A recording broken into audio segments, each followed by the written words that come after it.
कि सबसे पहले तो जो मौलाना जी ने बोला वो गलत है, लेकिन उसके बाद जो जगत गुरु जी ने बोला है वो भी उतना ही गलत है। किसी को अपराध करने के लिए आप उकसा रहे हैं, क्या गलत है भाई? गलत आप इस देश कानून से चलता है। ये हमारे इस्लाम में, और 72 वर्जिन हूर के पास अच्छा है ना, चला जाएगा। ये देश की यही खूबसूरती है, वर्जिन हूर के पास चला जाएगा। किसी के कहने से नहीं चलता। अरे नफिल नमाज पढ़नी चाहिए, नफिल नमाज पढ़नी चाहिए। अभी आपने देखा प्रयागराज में जो अवधेशानंद महाराज जी ने भी मुबारक महीने में किसी की माँ पर डेरोगेटरी रिमार्क देना ये अच्छी बात है क्या? रमजानुल मुबारक कहता है मुसलमान के ये इबादत का महीना है, और ये इबादत में अभद्र भाषा, ये अभद्र भाषा, रमजानुल मुबारक इबादत का महीना है। अरे ये पाखंडी बेहुदा बदतमीज मौलाना को रोड पे मारना चाहिए, रोड पे मारना चाहिए, नंगा करके मारना चाहिए। वैसे भी तो आसमान में जाकर क्षेत्र में देश कानून से चलता है, प्रदेश कानून से चलता है, सबके लिए कानून बराबर है, चाहे वो मौलाना हो चाहे जगत गुरु हो। नहीं, लेकिन आवश्यकता क्या थी मौलाना को? मतलब कुछ भी कह के आप निकल जाएंगे? आप मैं इस बात का जवाब देता हूं कि छोटी छोटी टीआरपी लेने के लिए भी लोग बहुत इस तरह के मुद्दे उछालते हैं, जिससे उनको आप तो फिर कांग्रेस उसका कंडेम करेगी, कहेगी कि ऐसे मौलानाओं को जो है सूली पे चढ़ा दीजिए। जो गलत है उसके लिए कानून है, कानून जो उसको सजा देगा, कानून उसका विरोध नहीं करेगी। कानून के माध्यम से जो होगा। मौलाना से ही आपकी पार्टी का अस्तित्व बचा है क्या?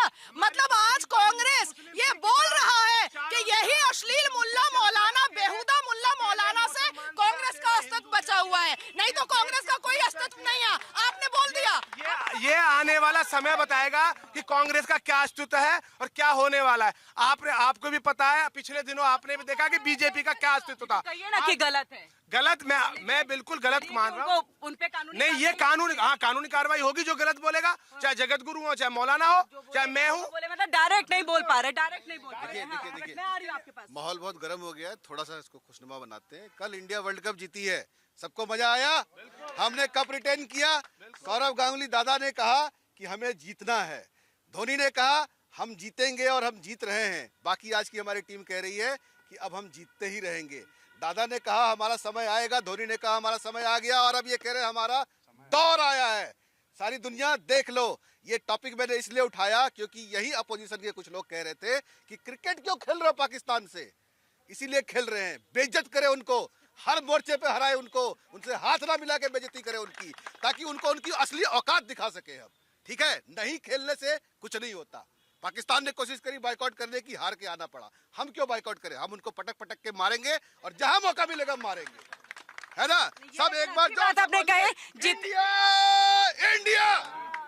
लग रहा जोश कम है। जितना इंडिया ने कल मेहनत की ना, उतना आप लोगों में नहीं दिख रहा है। एक बार फिर से अब देखिए, इंडिया इंडिया इंडिया इंडिया।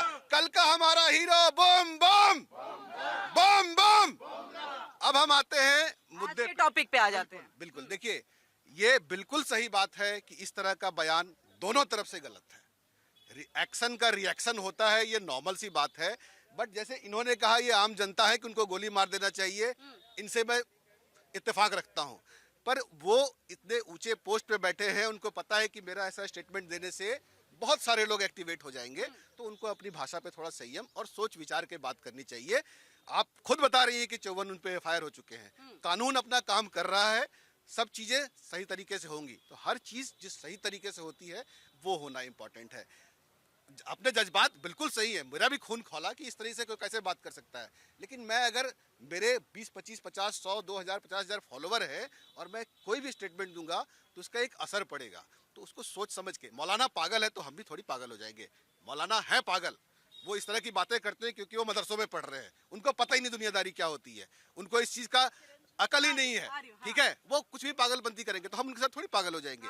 हमारे को सही तरीके से उनको सजा देना है। रिएक्शन बहुत जरूरी है, पर उसमें एक तरीका होना चाहिए। मतलब ललित जी, आपकी भी बातों में हाँ मिला रहे, कांग्रेस के ही है या आगे दूसरी तरफ में? जी हाँ, पाइप में डालो, फिदी नहीं होगी। वो फिर फिदे करने लग काट देना चाहिए, काटना पड़ेगा। जब कटेगा तभी सही। चलिए हाँ, इतने पागल अगर हैं मौलाना और मुस्लिम कम्युनिटी के ये उम्मत रसूल वाले इतने पागल है, तो जरा अपनी माँ को गाली दे देते, अपनी माँ के गोश्त 250 ग्राम गोश्त के बारे में बात कर लेता। इनका यही पागलपन कभी कन्हैया का गला रेतता है, इनका यही पागलपन कमलेश का गला रेतता है, इनका यही पागलपन सलीम वास्तिक का गला रेतता है, इनका यही पागलपन ये तरुण। मैं गई थी, कल ही में थी उत्तम नगर में, किस तरीके से जो मुसलमान हिंदुओं के एक खतरा होली का रंग नहीं बर्दाश्त कर पा रहा है, और आप लोग मूर्खता का प्रकाष्ठा पार किए हैं कि आप लोग भाईचारा निभा रहे हैं। नहीं, अब आर और पार की लड़ाई है। हम नहीं बर्दाश्त करेंगे ऐसे रेडिकल और आतंकी मौलानाओं को। चलिए, नहीं बर्दाश्त होली का एक कतरा रंग बर्दाश्त नहीं कर पाए, लेकिन होली के रंग बेच के पैसे कमाने हैं उनको, है ना। दिवाली में पटाखे बेच के पैसे कमाने हैं, होली के रंग बेच के पैसे कमाने हैं, लेकिन होली का कतरा बर्दाश्त। मुझे एक बात बताइए किरण जी, कि अगर मुझे पता है इस रास्ते में मेरी लूटमार हो जाएगी, आप उस रास्ते पे जाएंगे? नहीं जाएंगे। होली में एक दिन अगर आप सड़क पे नहीं निकलेंगे तो क्या हो जाएगा? वो आज के दौर में जहाँ हर चीज घर बैठे आ जाता है, आप अगर सड़क पे क्यों निकले अगर आपको होली के रंग से परहेज है तो? इतना तो आपको देखना पड़ेगा कि अगर नहीं चाहिए तो नहीं निकलेंगे। दूसरी चीज, हम जब एक देश में रह रहे जहाँ कहते हैं कि सब साथ रहते हैं, तो बिना बर्दाश्त किए रह सकते हैं क्या? थोड़ा हम आपका बर्दाश्त करेंगे, थोड़ा आप हमारा बर्दाश्त करेंगे, तभी तो साथ रह सकते हैं। हम बर्दाश्त तो नहीं यही तो करेंगे। समस्या हो रही है। यहाँ व्यवस्था ये है, समस्या हो रही है। नहीं, समस्या ये है कि आप बर्दाश्त कीजिए, हम बर्दाश्त नहीं करेंगे। तो हमारे यहाँ एक व्यवस्था बताई गई है कि जो कुत्ते पागल हो जाते हैं ना, हमारे यहाँ उसको मार दिया जाता है। बिल्कुल सही। लेकिन आचार्य जी मेरा एक ये कि आचार्य संत महात्मा जो होते हैं वो कहीं ना कहीं ये सिखाते हैं कि शांत रहो, शांत भावना से काम करो, किसी के लिए द्वेष वाली भावना नहीं होनी चाहिए। ऐसा नहीं लग रहा है कि एक नेगेटिव जो साधु संतों का एक इमेज है वो बनते हुए चीजें दिखाई दे रही हैं इन मौलानाओं की वजह से भी? नहीं, आपको मैं बता दूं कि साधु संतों की कोई गलत इमेज नहीं है। जो भी संत हैं हमारे यही बताया गया है, अहिंसा परमो धर्मः। सबसे पहले हम यही शिक्षा देते हैं कि अहिंसा परमो धर्मः। लेकिन अगर हमारे धर्म के साथ हिंसा हो तो धर्म हिंसा तथैव च, ये शास्त्र कह रहा है, ना कोई साधु कह रहा है। तो हमारे यहाँ का 60 में 60 में समाचरित, अगर आप मुझे यहाँ बुला करके और मुझे गलियाइएगा तो हम आपकी पूजा करेंगे। हम आपकी पूजा नहीं करेंगे, फिर हम त्रिशूल उठाएंगे और आप जहाँ से बोलिएगा ना उसी को निकाल कर बाहर कर देंगे। बिल्कुल सही, बिल्कुल सही। कृष्ण जी ने भी कहा था कि 100 गलतियां, 99 गलतियां माफ है, 100वीं गलतियों पे सर काटा जाएगा, और तभी चक्र चला था। तो हो सकता है 99 गलतियां हो चुकी है, अब ये 100वीं है, चक्र चलाना भी जरूरी है। जी ठीक है सर, आप बताइए क्या 99 गलतियां हो चुकी है, ये 100वीं गलती है? मैं तो ये कह रहा हूँ कि तंत्र आपका, मंत्र आपका, सब कुछ आपका है, फिर बेवजह ये बखेड़ा क्यों है?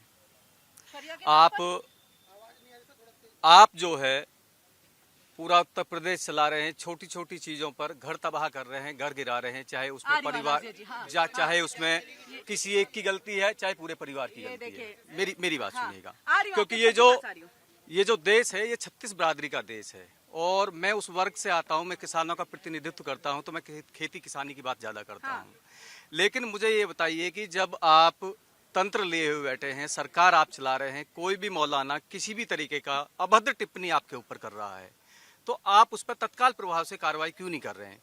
क्यों इस देश में या क्यों इस प्रदेश में जो है इस तरीके का माहौल का आप इंतजार कर रहे हैं कि ये लोग बाग जो है अराजक हों, सड़कों पर उतरें? तो इसका इल्जाम भी सरकार पे ही दे देंगे? मेरी बात बिल्कुल सरकार पे जाना चाहिए, क्यों नहीं जाना चाहिए? जाना चाहिए, लेकिन इसका मौलाना क्या कहे, इसका सरकार पे इल्जाम कैसे दे सकते हैं? जब आप तत्काल प्रभाव से कार्रवाई करने के लिए बाध्य हो, आप कहते हो कि हम तत्काल प्रभाव से कार्रवाई करेंगे, तो ये कार्रवाई क्यों नहीं हो रही है? कार्रवाई होने में देर क्यों हो रही है? वो कार्रवाई तत्काल प्रभाव से होना चाहिए। मौलाना को क्या कहते हैं, ईंट का जवाब पत्थर से तत्काल प्रभाव से देना चाहिए। परवाज जी ने दिया।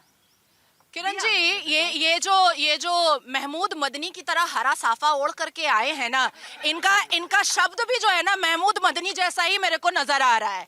अब इनसे मैं पूछना चाहती हूँ कि ये जो मौलाना के समर्थन में इतनी बात कर रहे हैं कि तत्काल प्रभाव से उनके ऊपर कार्रवाई क्यों नहीं की गई, तो फिर ऐसे ही लोग हरा साफा वाले निकलेंगे, अफजल हम शर्मिंदा हैं, तेरे खातिर जिंदा है, डपली बजाएंगे, भारत तेरे टुकड़े होंगे, इंशाअल्लाह मैं इस पर जवाब देना चाहूंगा। हरा साफा पहनिए, लेकिन हरा मानसिकता पाकिस्तान में रखिए, भारत में नहीं रहने देंगे। ये हरा मानसिकता भारत में नहीं रहने देंगे। ये हरी मानसिकता यहाँ भगवा मानसिकता चलेगा, यहाँ भगवा मानसिकता चलेगा। हरा साफा जो है ये किसानों का है। मेरी बात सुनिए, आप जय श्री राम की बात नहीं कर सकते। मेरी बात सुनिए, जय श्री राम जो है बहुत ही शांति प्रिय शब्द है, उस शांति प्रिय शब्द को आप क्या कहते हैं गलत तरीके से। मेरी बात सुनिए, मैं बात उसी पे आता हूँ। मेरी बात सुनिए, आप मेरी बात कह रहा हूँ। आपको कई बार जो है जान से मारने की धमकी मिली, सर तन से जुदा करने की धमकी मिली तो मैं के नाम पर मिली ना आपको, ला इलाहा के नाम आपको पर मिली तो है क्या ना, करें? तो तो मैं क्या यही तो कह रहा हूँ, करें? जो सरकार आपकी है, तंत्र आपका है, मंत्र आपका है, धमकी मिल रही है, उसके खिलाफ कार्रवाई क्यों नहीं करते हो आप भैया? कार्रवाई करो, बिल्कुल कार्रवाई करनी चाहिए। नहीं, कार्रवाई जब होती है तो ये लोग विक्टिम कार्ड खेलते हैं कि मुसलमानों पर अत्याचार हो रहा है, लेकिन दुर्भाग्य की बात है कि ये कठमुल्ले आतंकवाद क्यों निकलते हैं, तब इनका जो है जुबान बंद हो जाता है। देखिए इंडिया डेली 24/7 अब आपके स्मार्ट टीवी पर। इंडिया डेली मौजूद है सभी डिजिटल प्लेटफॉर्म पर लाइव और लगातार। इंडिया डेली 24/7 हर दिन राष्ट्र को समर्पित।